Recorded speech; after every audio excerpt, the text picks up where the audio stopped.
지금 전 세계가 많이 시끄럽습니다. 신종 코로나 바이러스 때문에 온 세계가 지금 병들고 있는 것 같습니다. 어제 포항 남로의 청소년부 연합회에서 모임이 있다 해서 갔더니 각 교회들마다 비상이었습니다. 저희 교회는 애들이 1월 1일부터 수련회를 저희는 다 끝내서 괜찮은데, 다른 교회 같은 경우는 지금 수련회나 선교 이런 것도 오랜 시간 준비했던 것들이 다 취소가 되는 상황이라서 많이 어려움을 겪고 있는 것 같습니다.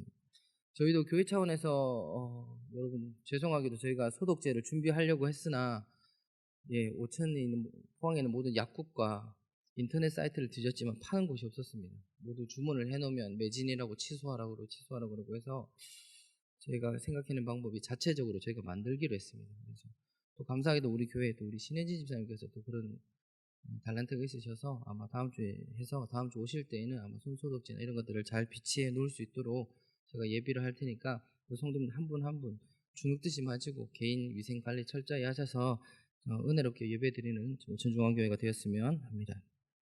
태초에 하나님께서 청지를 창조하셨습니다.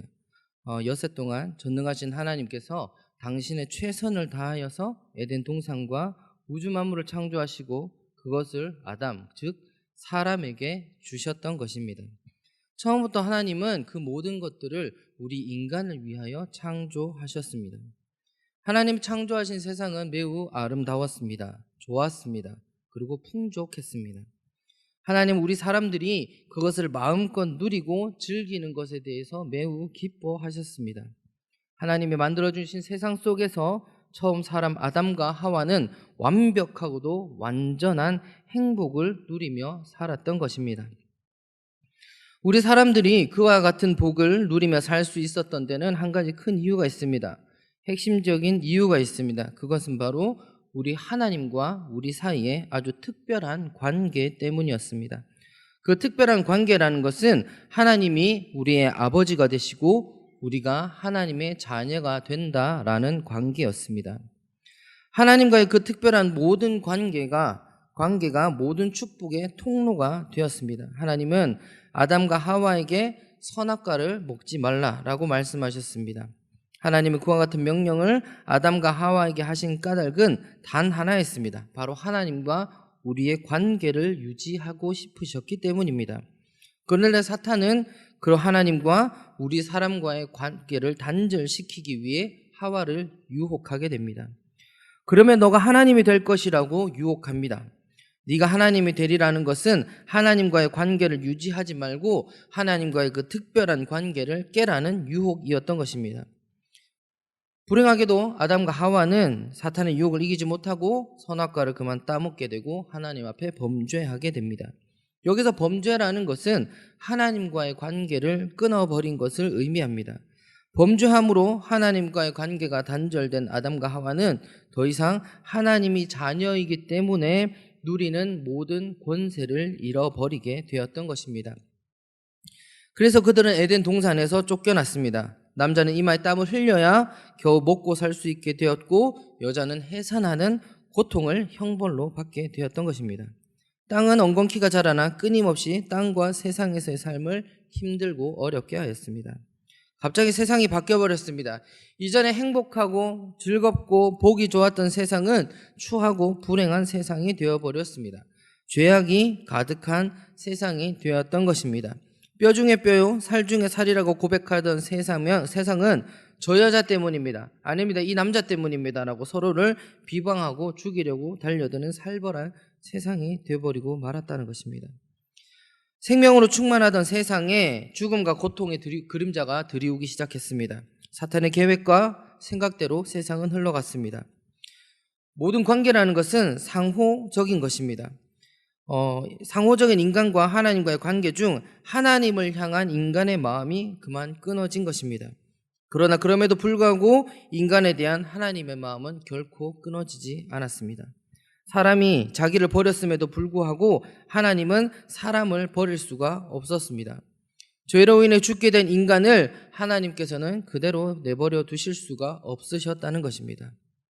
하나님은 우리 인간을 구원하시기로 마음 먹으셨습니다. 아니, 마음 먹으신 것이 아니라 그게 애초에 처음부터 하나님의 마음이셨습니다.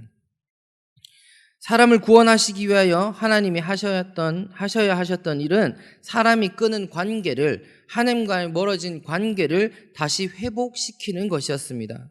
신학적인 개념에서는 하나님과의 관계의 단절을 죄와 죽음으로 이해하고 하나님과의 관계 회복을 믿음과 구원으로 이해하고 있습니다.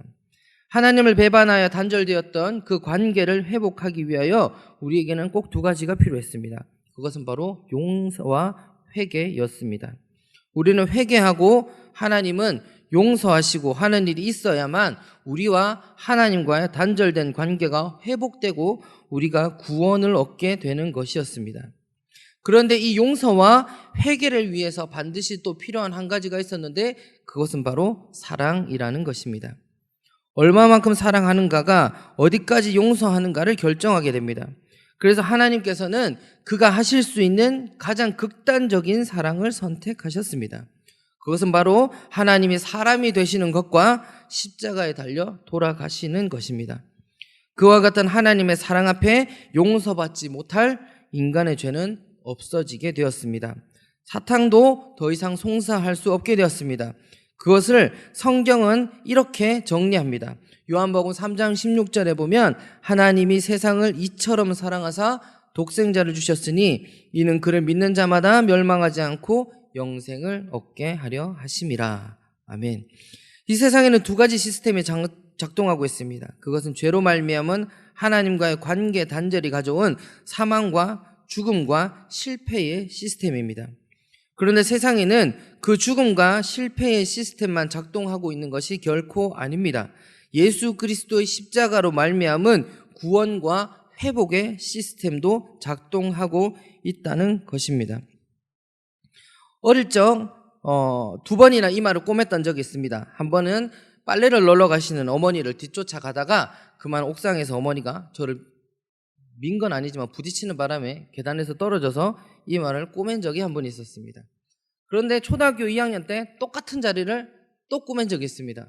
자전거를 타다가, 자전거를 타는 게 아니라 제가 길을 건너오는데 자전거를 탄 아저씨가 저를 부딪히게 되어서 똑같은 자리에 두 번 꼬맸습니다. 이제껏 살아오면서 이런 질병을 걸려 고통을 당한 적이 있습니다. 중학교 2학년 때는 수학여행 갔다가 장티푸스가 걸린 적이 있었고, 그때 저희 학교가 다 걸려서 그 중에 제가 1번 확진자였습니다. 그래서 집에서 2주 동안 격리된 적이 있습니다. 또 교회에서 놀다가 팔을 부러뜨린 적도 있고 여러 가지 있습니다.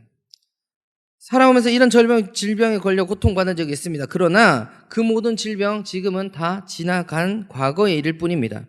잠시 왔다가 때가 되면 다 지나가곤 하였습니다. 마찬가지로 마음이 병든 때도 있었습니다. 마음에 깊은 상처를 받을 때도 있었고 어떤 순간에는 정말 그 감정이 극에 달하여 더 이상 살고 싶지 않으리만큼 세상이 힘들었던 적도 있었습니다. 힘들고 어려운 일을 만날 때는 부지기수로 많았습니다. 깊은 절망감에 과연 내가 좋은 세상에서 웃으면서 다시 살아갈 수 있을까 회의감이 든 때도 있었습니다. 그런데 지금은 그 모든 것도 다 지나가고 완전히 회복이 되었습니다. 사람들은 흔히 이와 같은 현상을 보면서 세월의 약이다라고 이야기합니다. 혹은 자연치유라는 이야기도 합니다. 다시 말해 세월과 자연 때문에 그런 것들이 다 회복되는 것이라고 이해를 합니다. 그러나 그게 정말 사실일까요? 우리의 상처와 우리의 받은 질병들이 시간이 지나면 자연스럽게 저절로 치유되는 것일까요? 세월이 지나면 자동적으로 회복된다는 말이 과연 맞는 말일까요? 아닙니다. 결코 그렇지 않습니다. 우리의 그런 상처받았던 마음들, 찢기고 절망 속에 거했던 마음들이 이 순간 회복된 것은 모두가 하나님의 은혜 때문이라는 것입니다. 모든 우리의 회복은 다 하나님 때문입니다. 하나님은 우리의 몸과 마음과 세상 속에 구원과 회복의 시스템을 만들어 놓으셨기 때문입니다. 하나님 때문에 모든 약한 것과 아픈 것과 잘못된 것들이 다 회복되는 것입니다. 구원과 회복이 바로 하나님의 뜻입니다. 그 까닭은 앞에서 말씀드린 바와 같이 하나님의 사랑 때문입니다. 하나님이 우리를 사랑하시기 때문입니다. 하나님이 우리를 사랑하시기 때문에 하나님은 우리가 계속 약하고 아프고 힘들어하는 것을 두고 보시지 못하는 것입니다.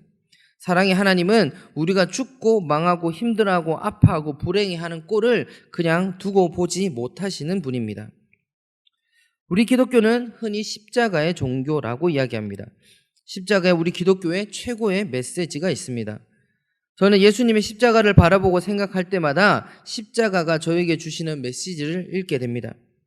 제가 읽은 십자가의 메시지는 너는 죽고 망하는 꼴은 나는 절대 못 보겠다.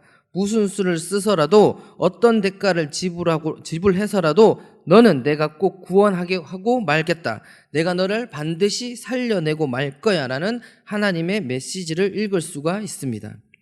아무리 하나님이 우리를 사랑하시고 또 그 때문에 구원과 뜻과 의지를 가지셨다 할지라도 하나님이 만일 전능하시지 않으신다면 그 뜻과 의지대로 모든 것이 다 이루어지지는 못할 것입니다. 그러나 우리를 향하여 그런 뜻과 의지와 고집을 가지신 분이 바로 이 세상 만물을 창조하신 하나님이시라면, 세상의 그 어떤 것들보다 능력 있으신 우리 하나님이시라면 문제는 달라지게 됩니다. 천지를 창조하신 전능하신 하나님이 자기 자신을 십자가에 못 박아 죽기까지 하시면서 우리를 살리겠다고 고집하시는데, 그렇게 떼쓰시는데 어떻게 죄와 사망이 우리를 구속할 수 있겠습니까? 어떻게 실패와 좌절과 고통과 어두움이 우리의 삶을 지배할 수 있겠습니까? 저도 힘들 때가 많이 있었습니다. 집안에 어려운 일이 있을 때마다, 가정에 큰일 작은 일이 있을 때마다 마음이 어려울 때가 있습니다. 앞이 캄캄할 때도 있습니다. 그때 십자가는 저에게 아주 큰 힘이 되었습니다. 예수님의 십자가를 바라보고 묵상하고 생각했습니다. 그리고 앞에서 말씀드린 그 십자가의 메시지를 듣게 되었습니다. 저는 그 말씀이 믿어졌습니다. 제 마음속에서 내가 이런 일 때문에 죽고 망할 존재라면 우리 예수님이 날 위해서 십자가를 지실 필요도 없다라는 생각이 들었습니다. 그러한 마음들이 저에게 힘이 되었습니다. 시편 62편에 보면 나의 영혼아 잠잠히 하나님만 바라며 나의 구원이 그에게서 나오는도다. 오직 그만이 나의 반석이시요 나의 구원이시요 나의 요새이시니 내가 크게 흔들리지 아니하리로다 라고 시편의 기자는 고백하고 있습니다.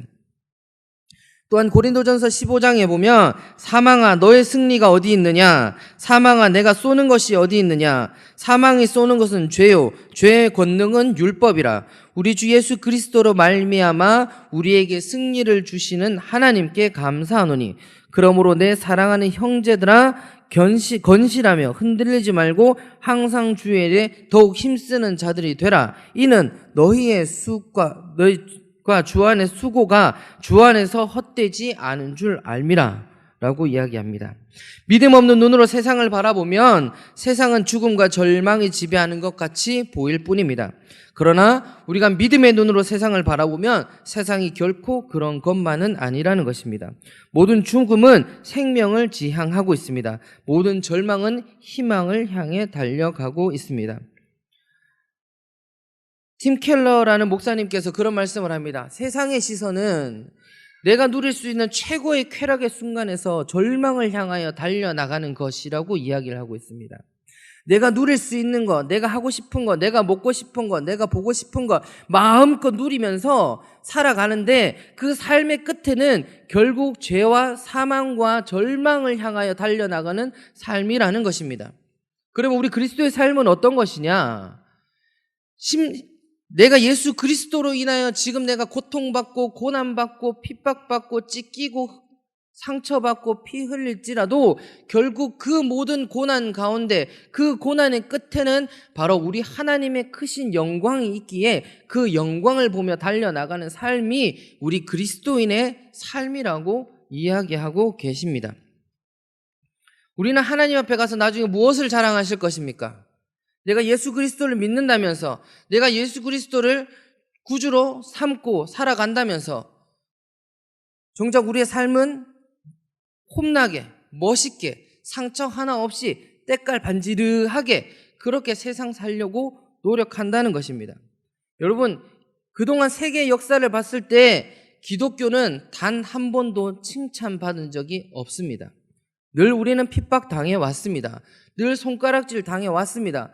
그 중에서도 순교자도 나오고 그 중에서는 정말 절망의 땅에까지 가서 예수 그리스도의 복음을 전하다 순교하신 분들이 있었기에 우리가 이렇게 하나님께 예배 드릴 수 있는 시간을 가지게 되는 것입니다. 그처럼 신앙생활이라는 것은 어쩌면 세상으로부터 당하는 고난과 고통의 연속일 수가 있습니다. 주님께로 가는 길은 8차선 보도블록이 깔린 고속도로가 아니라 비포장의 가시덤불에 함정까지 파져 있는 숱한 고난의 길일 것입니다. 그러나 우리가 그 길을 걸어간다고 해서 절대 낙심하지 말아야 할 것은 그 길의 끝에는 반드시 우리의 주인 되신 하나님의 영광이 기다리고 있다는 것입니다. 우리가 이 세상 끝나고 하나님 마주쳤을 때에 하나님 저 이런 거 했습니다. 저 저런 거 했습니다. 저 이 땅을 살면서 하나님 뭐 했습니다. 칭찬해 주세요. 하나님은 그걸 가지고 칭찬하실 것 같지 않습니다. 하나님, 내가 주를 위해서 살다가 세상으로부터 이렇게 상처받았습니다. 하나님, 내가 주를 위해 살다가 내가 누릴 수 있는 거 저 이거 포기했습니다. 제가 주님을 위해서 살다가 상처받고 찢기고 피 흘리기까지 하였습니다. 하나님 보십시오. 제 몸에 주를 위해서 살았던 이 상처와 흔적들이 제 몸 곳곳에 새겨져 있습니다. 그것을 자랑하는 것이 바로 우리 크리스찬의 삶일 것입니다.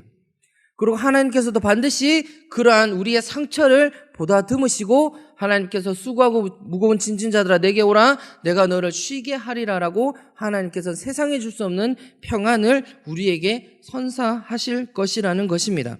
그런데 우리는 신앙생활을 하면서 편안하게 믿으려고 합니다. 세상 사람들과 별다른 거 없이 하고 싶은 거 다 하고 먹고 싶은 거 다 먹고 가고 싶은 데 다 가고 그러면서 주일날 나와서는 그냥 하나님 앞에 용서받을 거 다 받고 또 복받을 것도 다 받고 싶어 합니다.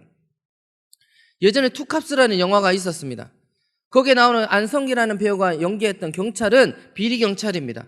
여기저기서 뇌물도 받고 술집 사장들한테 술도 얻어먹고 밥도 얻어먹고 그렇게 살면서 주일날 나와가지고는 지갑 열어서 크게 헌금합니다. 예배 시간에 눈물 펑펑 쏟으면서 기도합니다. 그리고 집으로 돌아가면서 속 시원하게 돌아갑니다. 그리고 돌아간 그의 삶은 어떻습니까? 반복된 삶입니다. 뇌물 받고 업자들 협박해가지고 밥 얻어먹고 술 얻어먹고 뇌물 받고 과연 그가 주님 나라에 가서 무엇을 자랑할 수 있겠습니까? 주님, 전 예배 시간에 눈물도 흘렸습니다. 회개도 했습니다. 주님, 저 예배도 잘 나왔습니다. 헌금도 이만큼 많이 했습니다. 과연 하나님 기뻐하실까요? 너무나 반지르르한 그 모습, 누릴 거 다 누리고 먹고 싶은 거 다 먹고 하고 싶은 거 다 하고 그러고 살았던 그 신앙의 모습을 과연 하나님이 칭찬하실까요?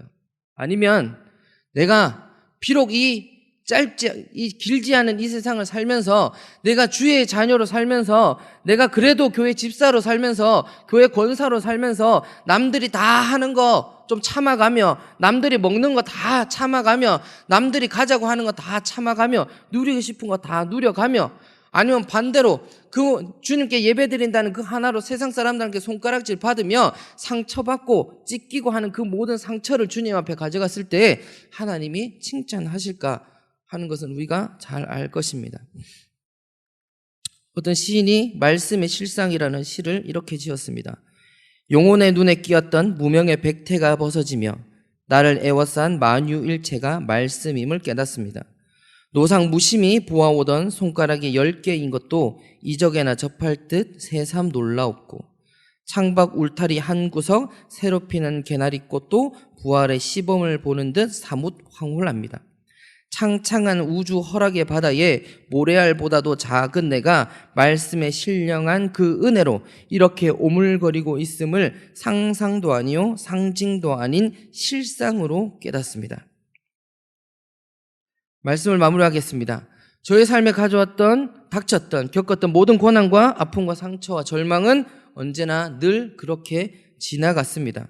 모든 것들은 회복되었습니다. 저는 이것들이 결코 우연이 아니라고 믿습니다. 저는 그 모든 것이 하나님 때문이라고 믿고 있습니다. 그것은 바로 하나님의 크신 사랑 때문이라고 믿고 있습니다. 하나님의 전능하심 때문이라고 믿고 있습니다.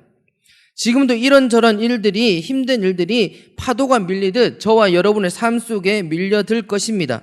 경제는 한 번도 좋았던 적이 없습니다. 경제도 힘들 것입니다. 코로나 아니라 그 이상 되는 더 많은 질병들이 우리의 삶에 계속해서 침투할 것입니다. 경제적 혹은 여러분들이 가장 사랑하는 자녀, 남편, 부모의 문제로 끊임없이 여러분들을 절망하게 만들 것이고 여러분들을 고난 중에 거하게 할 것이고 상처받게 할 것입니다. 그러나 그 가운데 우리가 결코 절망하지 않는 것은 이 또한 지나갈 것이기 때문입니다. 바로 나를 사랑하시는 하나님의 능력으로 그분이 나를 구원하시기로 마음 먹으셨기 때문에 그 하나님의 삶의 자리에 거한다면 그 어떠한 우리의 고난과 고통도 우리의 삶을 지나쳐 갈 것입니다. 그리고 하나님께서는 우리를 회복시켜 줄 것입니다. 그러한 소망을 삶으로 우리의 삶은 늘 생명이 넘치는 삶이 되어야 합니다. 여러분, 믿음이 능력입니다. 오직 의인은 믿음으로 말미암아 살리라 하신 하나님의 말씀을 의지하시기 바랍니다. 사랑하는 성도 여러분, 당연히 세상 사는 것은 힘듭니다. 어렵습니다. 힘들 땐 힘들어야 됩니다. 아플 때는 아파야 됩니다. 그러나 우리가 하늘 소망으로 기다리고 버티면 그 모든 것들은 다 지나갑니다. 세월 때문이 아니라 하나님 때문에 지나갈 것입니다. 여러분, 고통 중에도 걱정하지 마십시오. 그것 또한 지나갈 것입니다. 여기 앉아 계신 여러분, 지금 마음속에 가장 나를 힘들게 하는 삶의 고통에 문제가 있다면 걱정하지 마십시오. 고민하지 마십시오. 그 또한 지나갈 것입니다. 바로 우리 하나님의 능력과 우리를 사랑하시는 전능하신 하나님의 능력으로 그 또한 지나갈 것임을 고백하며 감사함으로 하나님 앞에 예배드리는 우리 모든 성도님들 다 되시기를 간절히 소망합니다. 참 좋으신 하나님 아버지, 감사를 드립니다. 우리가 주님 앞에 나아갈 때에 수많은 어려움들이 우리 앞을 가로막고 있습니다. 가끔은 그 상처에 우리가 넘어지기도 하고 깨지기도 하고 상처받기도 합니다. 가끔은 이 세상에 한 치 앞도 보이지 않을 만큼의 절망의 순간에 놓이기도 합니다. 그러나 하나님, 우리가 그 모든 일들로 인해 결코 절망하지 말게 하여 주시옵소서. 우리를 사랑하시는, 그래서 우리를 죽기까지 사랑하셔서 하나님과의 관계를 끊어버린 우리를 지옥 끝에서 이끌어 주셔서 하나님의 영광 보좌 옆으로 이끌어 주신 그 하나님의 크신 사랑의 능력으로 우리 삶에 닥쳐오는 모든 삶의 문제들을 하나님 앞에 내어놓으니 하나님 그 모든 삶의 문제들을 깨끗게 하여 주시옵소서. 그래서 우리가 기쁨으로 하나님께 예배드리는 자가 되게 하여 주시옵시고, 세상 사람들은 절망을 이야기할지라도 우리는 희망을 얘기하고 꿈을 얘기하고 사랑을 얘기하고 하나님의 비전을 얘기할 수 있는 그런 주님의 자녀들이 다 될 수 있도록 주님 함께 하여 주시옵소서. 감사드리며 예수님 이름으로 기도드립니다. 아멘.